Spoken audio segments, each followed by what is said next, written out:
मैं अपने बाप का धोती खींच सकता हूँ, उनका जूता ले जा सकता हूँ, लेकिन ये साले चोर नेताओं का धोती नहीं खींच सकता, उनके बेटा के पोटा नहीं पूछ सकता, उनका बीबी की साड़ी साफ कर धोबी लौंडी भी नहीं ले जा सकता। कहने के लिए सरकारें बनेगी, कहने के लिए मंत्रिमंडल बनेगा, कहने के लिए विकास बनेगा, लेकिन उसका धरातल पर कहीं औचित्य नहीं रहेगा। तो मतलब आज के समय में सत्यदेव सिंह को क्या माना जाए? वामपंथी हैं, आरएसएस वाले हैं, जनता दल यूनाइटेड वाले हैं, आरएसएस वाले हैं, कौन विचारधारा के हैं? मामला ये है कि आज ये वाम का कहीं अस्तित्व अब नहीं रह गया है।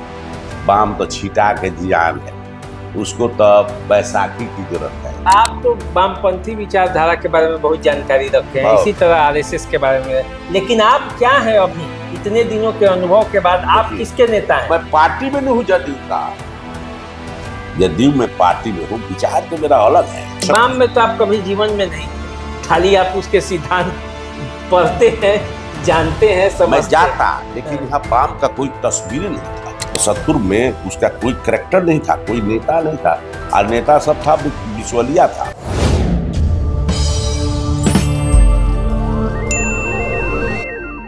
नमस्कार, द देसी अड्डा पर आपका स्वागत है। मैं हूं राकेश तिवारी।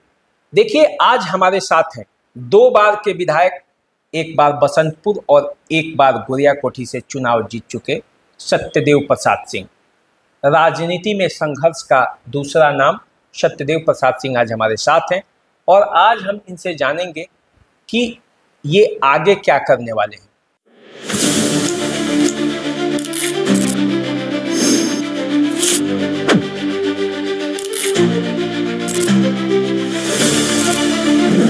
तो सत्यदेव सिंह को भाषण देने बहुत अच्छा आता है, बातों को रखने आता है, लेकिन थोड़ा तेल मालिश करने क्यों नहीं आता है? इतना तेल मालिश थोड़ा सा सीख लिए रहते तो बहुत। मैं अपने बाप का धोती खींच सकता हूँ, उनका जूता ले जा सकता हूँ, लेकिन ये साले चोर नेताओं का धोती नहीं खींच सकता, उनके बेटा के पोटा नहीं पूछ सकता, उनका बीबी की साड़ी साफ कर धोबी लौंडी भी नहीं ले जा सकता। आज उन्हीं की जरूरत है जो उनकी ये काम करते हैं। आप क्या चाहते हैं? मैंने आपसे हम इसलिए ये सब पूछ रहे हैं क्योंकि आपने एक राजनीति का लंबा सफर तय किया, हाँ। आपके पास अनुभव है, और इसीलिए पूछ रहे हैं कि मतलब आप कैसा राजनीति चाहते हैं मौजूदा समय में, मतलब किस तरह की राजनीति चाहते हैं कि होना चाहिए? तो मौजूदा राजनीति में तब तक सुधार नहीं होगा जब तक पूंजीपति का प्रवेश होता रहेगा, सत्ता में उनकी भागीदारी रहेगी, तो देश का भला कभी नहीं होगा, गांव गंवई के गरीबों का भला कभी नहीं होगा, किसी चीज में मूलात्मक परिवर्तन नहीं होगा, बल्कि कहने के लिए सरकारें बनेगी, कहने के लिए मंत्रिमंडल बनेगा, कहने के लिए विकास बनेगा, लेकिन उसका धरातल पर कहीं औचित्य नहीं रहेगा। इसीलिए जब तब तक देश का राज का विकास क्षेत्र का नहीं होगा, जब तक कि गरीब के बेटा को सत्ता में जाने का मौका नहीं मिलेगा। मैं प्रशासन के अंग नहीं बनता, मैं लोकतांत्रिक व्यवस्था का अंग बनता हूँ। वो तो कार्यपालिका है, हमसे गाइड होता है। जब एक कार्य का विरुद्ध आचरण करेगा तो उसे विरुद्ध होगा। जब हमें कमीशन की चाह नहीं है, कमीशन लेने की चिंता नहीं, कमीशन की कोई जरूरत नहीं, तो हम भ्रष्ट पदाधिकारियों की तारीफ कैसे करूँगा? काहे करूँगा?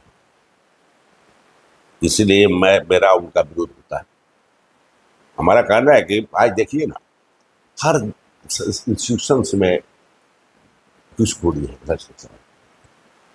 आज दिया था कि जितने लोग पैसा जमा किए हैं गलत ढंग से, सभी सीज किया जाएगा। हमने कहा कि अच्छी बात है, सीज किया जाए। आज का पेपर में अपना बिहार कर दिया था। तो परिस्थिति है कि 5% लोग देश के 80% पूंजी का मालिक है। आपका उदय जो है वो भाजपा से हुआ, आप जनता दल यूनाइटेड और आरजेडी में रहे, लेकिन बात जो करते हैं वो तो एकदम मार्क्सवादी वामपंथी की तरह करते हैं। हमारा जब गिरफ्तारी हुआ था 18 मार्च 1974 को छपरा में, उस समय जयप्रकाश जी आंदोलन में नहीं आए थे। आंदोलन में जयप्रकाश जी तो आए थे 23 मई को। उस समय मेरे रूम का चेक इन एसपी और डीएम ने किया था कि he has kept red book. Red book किसका लिखा हुआ है? रेड बुक जो है मार्क्स का एक माउसूम का लिखा हुआ है लाल पुस्तक, वो भी मैं पढ़ता था।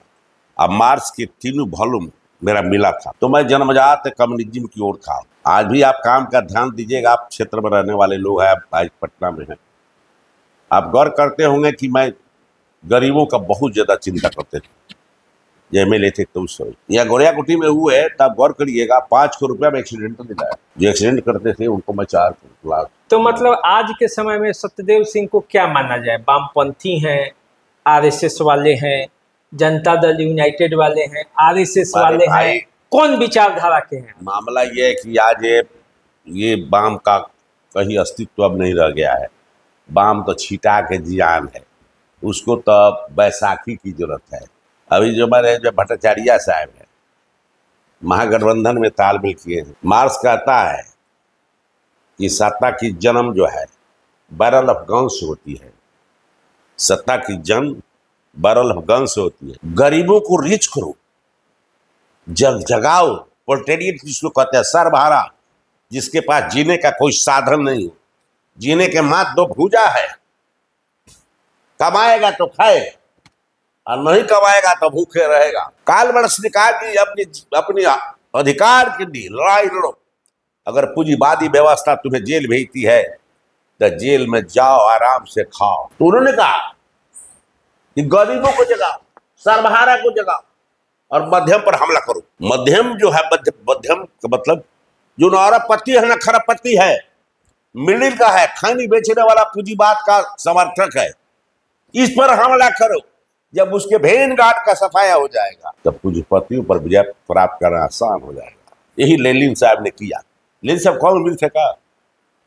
सारी फैक्ट्रियां उन्हीं की थी। माले गरीबों की बात करना वाम का माने नहीं होता है, गरीब की बात करना एक मानवता के उदाहरण है। मैं मार्क्स का किताब पढ़ा था, इसलिए थोड़ा नहीं। तो आप तो वामपंथी विचारधारा के बारे में बहुत जानकारी रखे हैं, इसी तरह RSS के बारे में, लेकिन आप क्या हैं अभी इतने दिनों के अनुभव के बाद? आप किसके नेता हैं? मैं पार्टी में नहीं हूँ जदयू का, जदयू में पार्टी में हूँ। विचार तो मेरा अलग है। किसके साथ है विचार? मैंने विचार हम कम्युनिस्ट विचारधारा के हैं, हम कम्युनिस्ट फिलोसफी को पढ़ते हैं। जदयू में है, जदयू का सरकार बनती है, जो आदेश करता है उसका पालन करता हूँ। कारण कि वाम का तो कोई आधार ही नहीं है ना, वाम में हूँ तो मैंने वाम में तो आप कभी जीवन में नहीं थे, खाली आप उसके सिद्धांत पढ़ते हैं, जानते हैं, समझते मैं जाता, लेकिन यहाँ वाम का कोई तस्वीर नहीं था। सत्तर में उसका कोई करैक्टर नहीं था, कोई नेता नहीं था, और नेता सब था बिचौलिया था। तो मतलब वाम तो वो भी विचारधारा से भटक ही गई ना। कहाँ आज भटक गया? वाम का जो श्राद्ध क्यों हुआ? अकेले निर्णय लेने की क्षमता नहीं, हमेशा गुलबंद कर चल रहा, हमेशा। आज देख रहे हैं ना, CPI को एक सीट, CPM को एक, आए CPI ML जो है उसका मिलाकर के लोग जीतते हैं 15 में।